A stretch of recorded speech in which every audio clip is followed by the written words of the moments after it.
What is up, guys? My name is John Dawson and I'm out here in Texas and I'm doing an off-grid build, as you can see here behind me. And what we're going to be doing is I'm going to be driving you guys to the job site and we're going to get started on pouring some piers for our pier and beam foundation. So let's get to the build site. Winterland, tell me all your secrets. Fill me in on your wildest moments. Colored trees, your yellow leaves move me.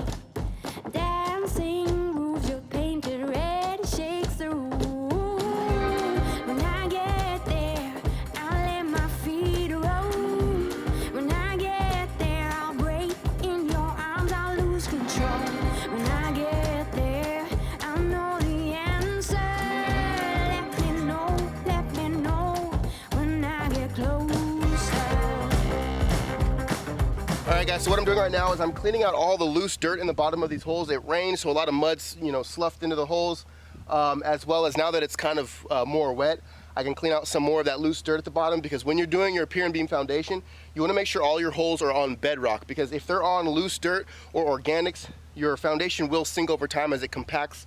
The loose dirt or the roots or whatever's in there eventually decomposes. That's how you're going to get an unlevel foundation. So what I'm doing right now is just clearing out all the holes, making sure it's hard, flat surface at the bottom of the holes.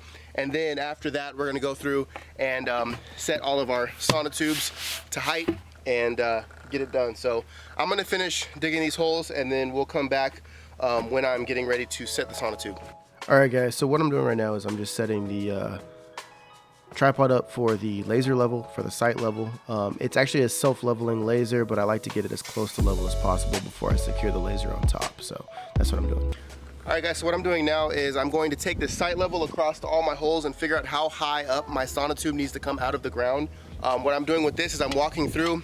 As soon as that you'll hear it, when I find that level, I'll know that that's the height of where my foundation needs to be, and that's where we'll set the sonotube. So when we pour the concrete, we finish the concrete off to the top of the sonotube, and that means that we're going to have a flush level surface all the way across our foundation.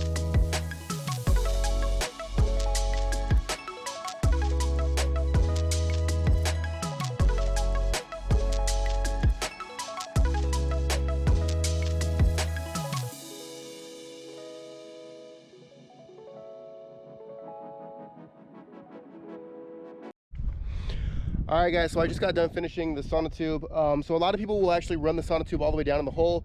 I only set it at the top of the hole, maybe 6 inches into the hole, because the base hole that I actually dug is bigger than the sonotube.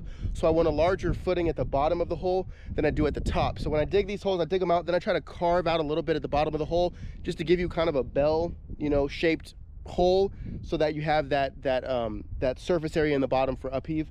So I tried to do that as best as I could with all of these. Not all of them have as much as I would like. But in the end, what I did is I set these on these top ones. They kind of got jerry-rigged because I wanted them to be sure to stay exactly where they wanted to, because I was pulling my lines off of them down.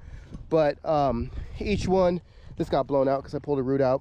You can see I just have a triangle that holds them together that has 3 screws in it.